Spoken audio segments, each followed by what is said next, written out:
Hello everybody and welcome to the Magic 9 channel. My name is Janisha Okanya and today I'm going to be working on a digital piece. This is personally one of my favorite pieces that I've worked on so far this year.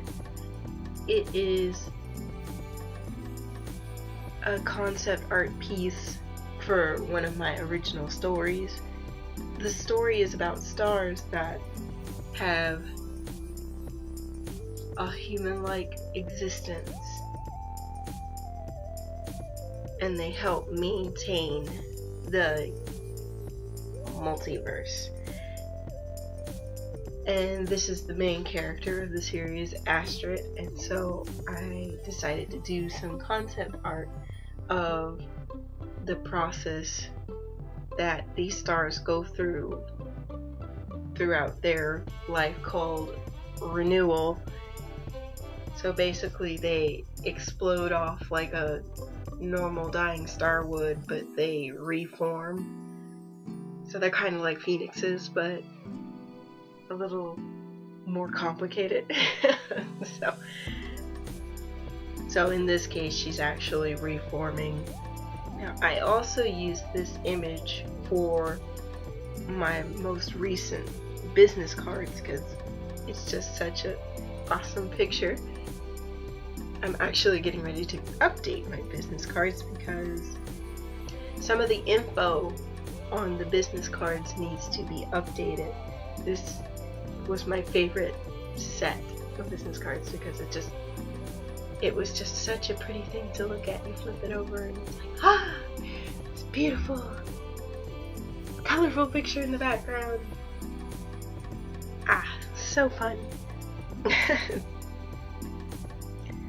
So some technical issues that I dealt with when working with this piece was mainly when I started it, because I drew it not in Paint Tool Sai.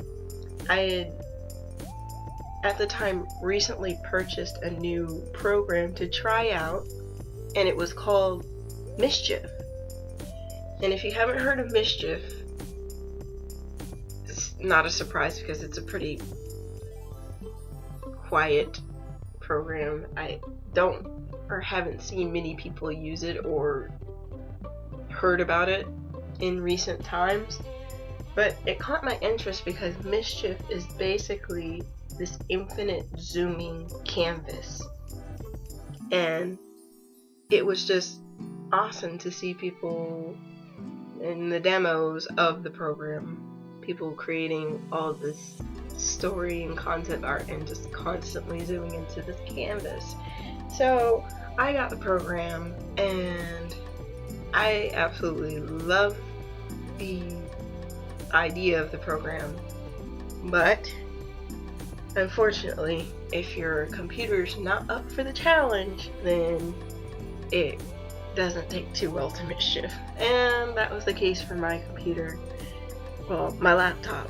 And so I had did a few different concept story art things in different files, and this picture was in one of the concept files that I had, and the program kept crashing on me. And so what I ended up having to do is I had to screen cap the image from the original program because it wouldn't even let me export it or anything. It was so frustrating. So I exported it and said, okay, I'm just gonna finish this up inside and call it a day. And so here it is now. And I'm glad that I got to finish it because I, again, had a fun time working on this piece. So one of the main things that I was going for when I was doing this concept art is I wanted to make it super flashy, but I didn't want it to be too flashy, so I had to find a fine balance. And since it was a scene in outer space, it's like, oh, well, Less stars, more stars. Just my mind kind of went wild with this one.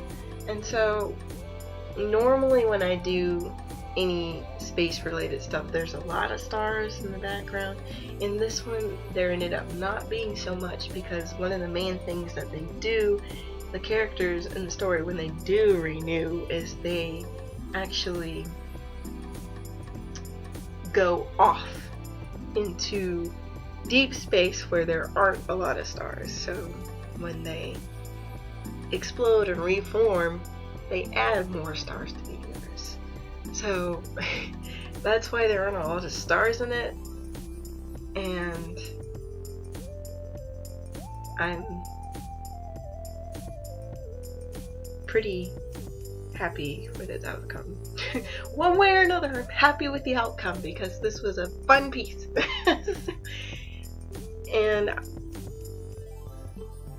for my reference images, I used this quasar, or an artist's interpretation of a quasar, which is basically this form of energy that happens as a result of a star being sucked into a black hole, and so energy is pouring out from both sides of the black hole, and it's just like this big,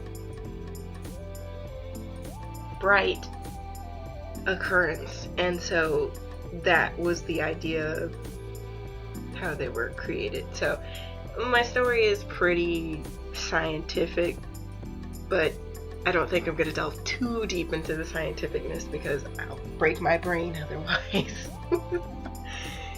So I was also torn with the background color, because typically with space I tend to do blue and stuff, and so I tried to branch out, and so I started with a light purple, and then I changed my mind and I did this deep indigo purple, and it worked out much better. And it also helped that there was the hint of magenta, just worked out nicely. And one thing I always do when I, believe it or not,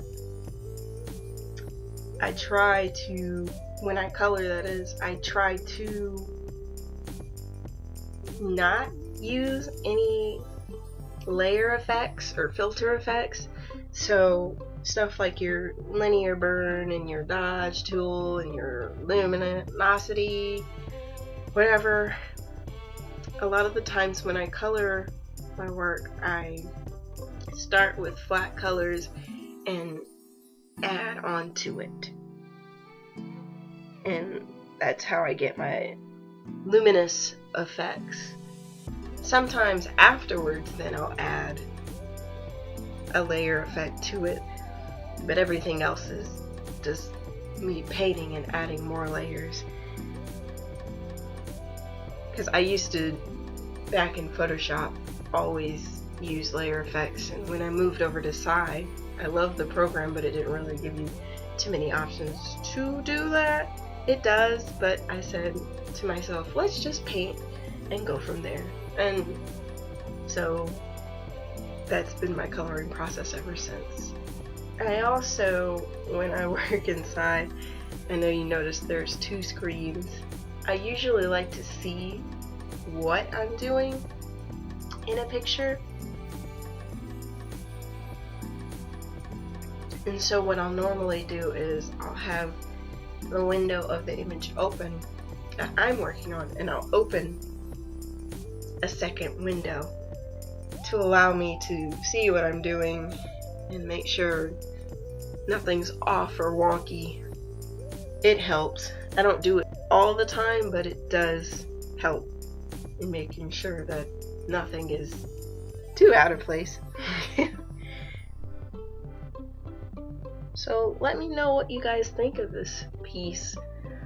I tend to do a lot of space related images, or stuff with stars or planets and so on. I've just been a huge fan of outer space since I was little, and I always like to study up on all those crazy space theory, all the other kinds of neat little